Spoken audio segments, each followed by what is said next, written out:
Fala, meus queridos, canal Bad Draw na área. Vamos dar uma olhada nessas funcionalidades aqui. Essa é a terceira e última parte aqui desse cadastro de imóveis aqui, simulando um sistema imobiliário.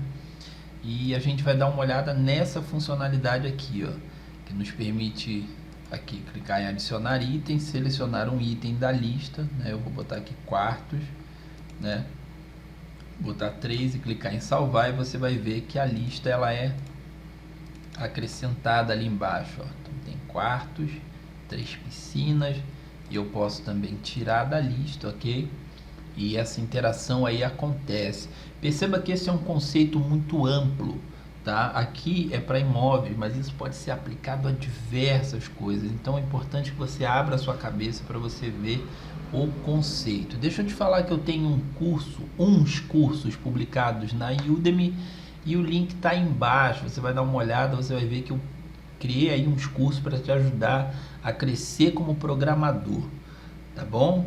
Vamos direto aqui né, ao que interessa, vamos direto ao conteúdo do vídeo aqui. Já que você viu qual a funcionalidade, vamos ver quais são os componentes, né, que estão nesse esquema. Aqui a gente tem uma caixa, deixa eu tirar ela da frente aqui. Você viu que tem um botão, né? E esse botão faz essa caixa aparecer, ok? Aqui eu tenho um campo de input de texto, aqui um drop down, ok?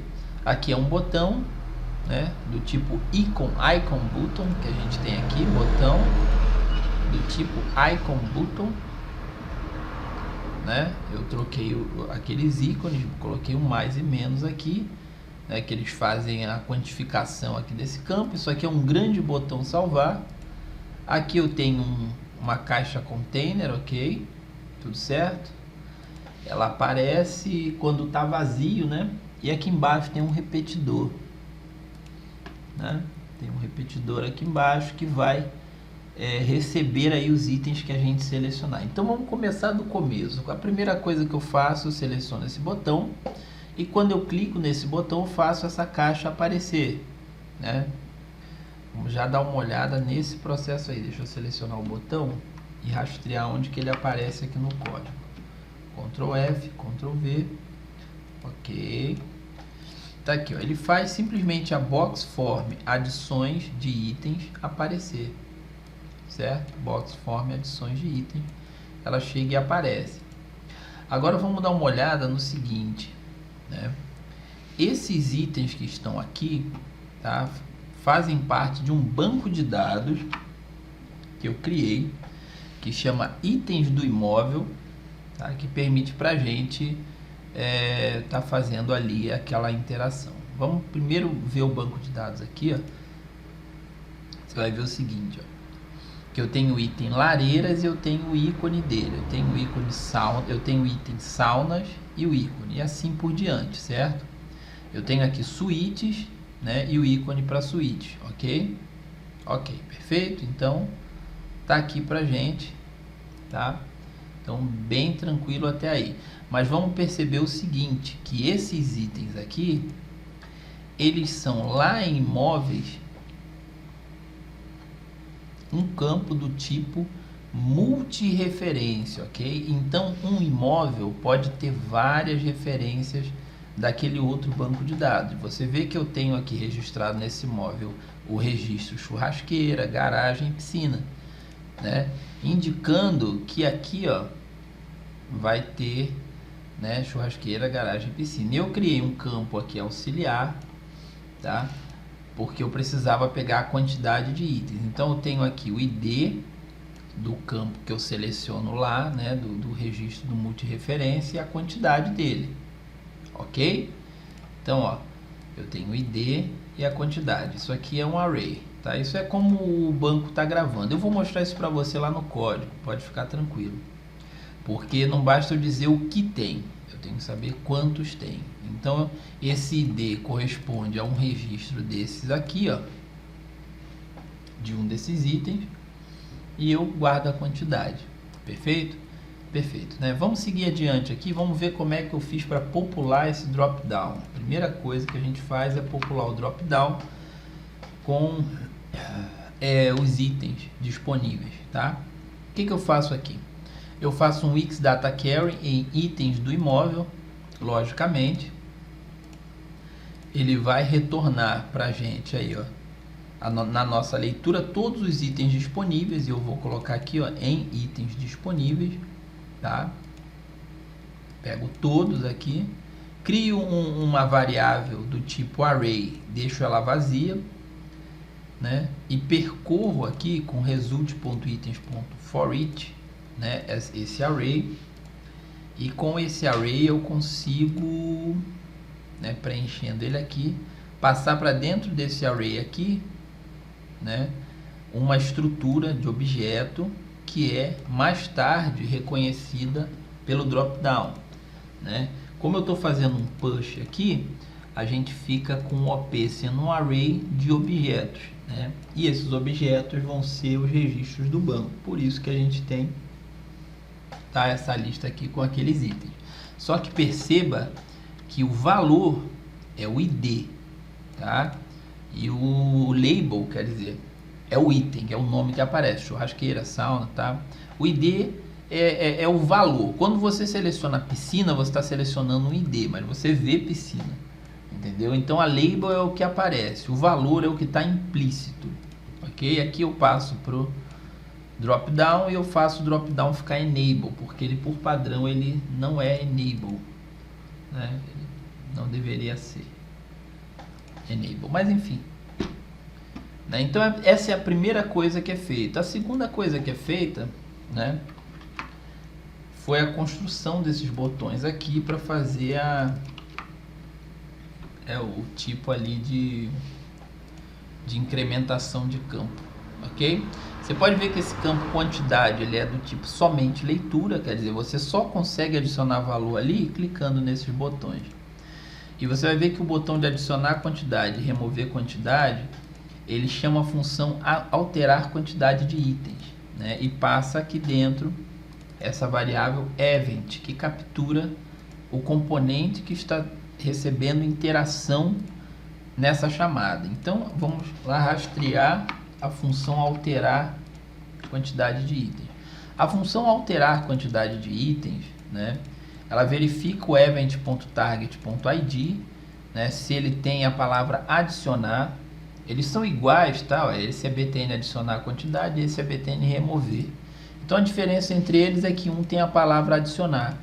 Então eu verifico se no corpo do ID está indexada a palavra adicionar diferente de -1. Quer dizer, se ela possui um índice positivo. E se tiver, a gente sabe que é uma adição. A gente diz que quantidade de itens menor que 1000, quantidade de itens mais. Mas por da onde veio essa quantidade de itens, né? É o que a gente precisa rastrear também. Vamos entender aqui que eu coloquei que quantidade de itens, tá, é igual a 1, ok? Sempre igual a 1. Essa é uma variável do tipo auxiliar, né, que ela ajuda a gente a concluir operações. Então eu deixei ela ali como 1. E você vê que quando eu coloco aqui, quem recebe a alteração é ela, quantidade de itens, certo? Então, ou ela é incrementada ou ela é decrementada. Logicamente, ó, se a quantidade de item aqui for menor do que 1000, eu deixei aqui um máximo de 1000 para colocar, né? Foi uma escolha minha. E aqui, se for maior do que 1, né? Quer dizer, é porque a quantidade mínima é 1. Então, ele nunca deixa descer abaixo de 1 aqui a quantidade, ok? Então essa variável ela vai indicar a quantidade de itens que a gente está colocando aqui, e quando a gente salvar a gente vai zerar ela de novo, fazer ela voltar para 1, ok? Essa foi a solução que eu encontrei. E o que eu faço é dizer que tb quantidade de imóvel.value recebe quantidade de itens, é isso aqui, ó. Esse input aqui recebe a quantidade de itens, a variável quantidade de itens que a gente está fazendo modificação aqui conforme o botão que a gente clica. Ok? Ok. E aí vem, logicamente, o botão de salvar. Vamos rastrear ele aqui também no código. Ele aparece aqui, ele chama a função adicionar item ao imóvel. Tá? Essa função aqui. Deixa eu ampliar aqui para a gente ver ela por completo. Adicionar item ao imóvel, né? Ela diz o seguinte, ó, se dd lista de itens ponto value igual a vazio, tá? Isso aqui é rastreando o erro. Significa que eu apertei aqui, mas não tinha selecionado nada. Aí ele dá um texto erro de seleção vazio, tá? Que é esse aqui, ó, selecione o item. Ele faz esse erro aqui aparecer. Selecione o item. Ele diz selecione o item para o usuário. Se não, se ele já tiver selecionado alguma coisa, ele faz o erro desaparecer, porque o erro poderia ter aparecido antes. E aqui eu capturo primeiramente o ID do item selecionado. Como que eu faço isso? Lembra que o drop-down tinha no value o ID? Então, eu já separo ele aqui. ID do item selecionado. E quem é o item selecionado? O item selecionado é igual a itens disponíveis, tá?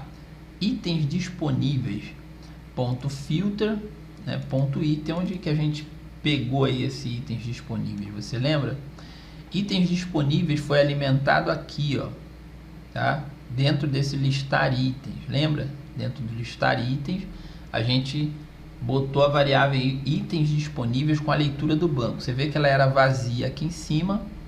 Lá embaixo ela ganhou um corpo, ela ganhou o corpo da leitura do banco de dados que a gente fez. E lá embaixo eu estou usando ela, ó. Eu estou pegando o array de itens disponíveis e fazendo um filtro, tá? E esse filtro ele retorna somente quando o ID do item bater com o ID do item selecionado, tá? Aí eu sei com quem que eu estou trabalhando. Então eu tenho aqui itens adicionados. Itens adicionados também é uma variável auxiliar que vai receber os itens que eu estou adicionando aqui, tá? Para que eu os mantenha guardado numa variável para fazer gravação posteriormente, ok? Eu pego os itens adicionados, né? Eu percorro todas os índices que já foram inseridos nele e eu verifico o seguinte: se item, né? Ponto item, né? Ponto item, porque você vai ver que uma das entradas aqui do itens adicionados é item, tá? Então, como é item aqui também, ficou item, ponto item, foi igual a item selecionado, né? Então, eu estou vendo aqui, se itens adicionados está batendo com item selecionado, né? Que foi o filtro que eu fiz aqui em cima no índice 0, ponto item. O que que eu estou fazendo aqui? Eu estou verificando se esse item já foi inserido, né?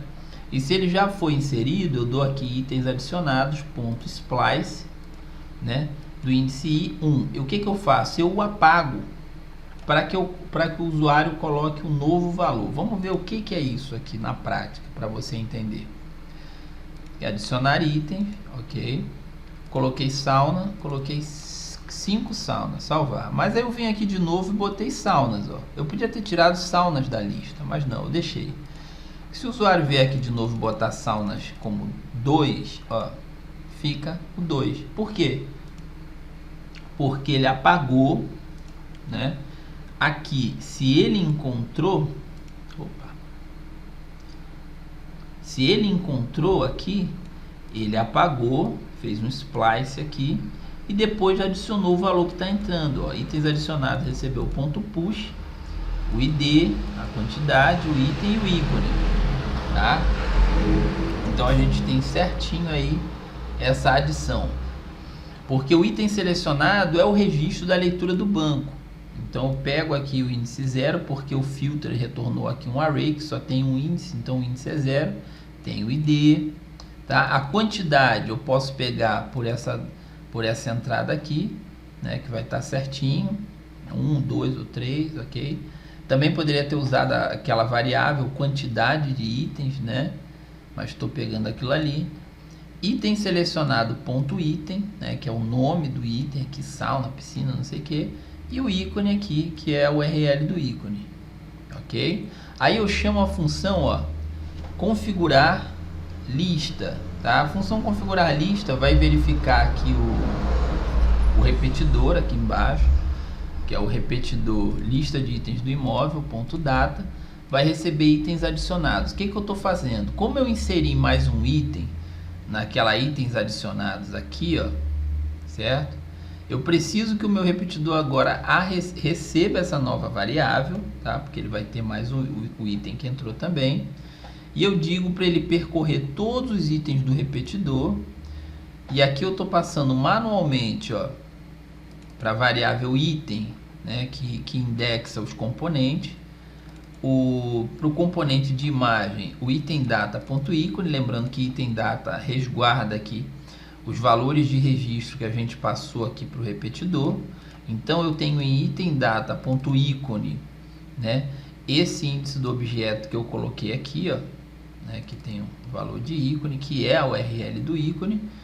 E eu tenho aqui em txt dados aqui, ó, que é o txt dado do item, tá? .text, eu coloco aqui 0 mais item data.quantidade, né? Sempre porque eu coloco um 0 a mais ali na frente. E eu boto a quantidade e o nome do item, né? Como você vê, por exemplo, 2 piscinas, 3 saunas, né? Aqui eu zero a variável quantidade de itens, coloco ela para 1. Aí você vê que eu nem usei ela, né? Eu fiz ela para usar, mas nem usei mesmo de saída.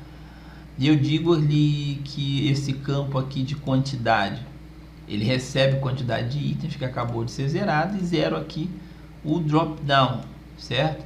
Mas tem uma outra função que é chamada aqui, que é o checar lista de itens. Isso aqui é para eu saber se eu tenho que mostrar essa mensagem de vazio aqui, ó, nenhum item adicionado. Eu verifico o seguinte: se itens adicionados .length for maior do que 0, quer dizer, se ele tem, o array tem algum índice, então eu pego a box nenhum, que é essa box aqui, box nenhum selecionado, faço um collapse, né? Eu encolho ela e eu expando isso aqui de baixo. Do contrário, eu faço o contrário, eu expando de baixo, faço um collapse nela. Então esse processo já preparou, né, uma variável para que eu possa depois salvar no banco de dados, certo? Só para a gente ver esse processo de salvar, quando eu chamo a finalizar cadastro, só para você ver como ficaria a gravação no banco de dados dessa lista, tá? O btn finalizar aqui, ele vai chamar a função btn finalizar, chama a função finalizar cadastro, né? A função finalizar cadastro, vamos ver como é que ela vai colocar aqui os itens, ó. Cadê? Preço, de descrição, cidade, dá título, área, preço, descrição, imagem, quantidade de itens.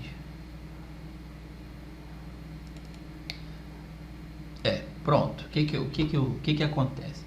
Aqui, ó, é preparado todo o processo, ok? Tem uma variável aqui que chama quantidades, que a gente não chegou a falar sobre ela, né? Que é a que vai colocar a quantidade dos itens, ó. Você vê que quantidades aqui, ó, dentro de finalizar cadastro, o que eu faço aqui, ó? Eu percorro os itens adicionados, faço um for each nela, né? Quantidades é um array vazio até então. Então eu coloco dentro de quantidades um array de objetos montados com o ID do registro, né, que a gente teve, que é o value.id, porque o item adicionado tem o ID, tem a quantidade, tem o item, tá? Então eu tenho aqui quantidades que vai formar um array, que eu vou passar ali para aquele campo que recebe esse tipo de valor, tá? Então, perfeito, assim, porque eu precisei guardar as quantidades para depois saber das minhas referências como é que é. Mas campos do tipo referência não se fazem inserção assim, tá? Então o que eu precisei fazer?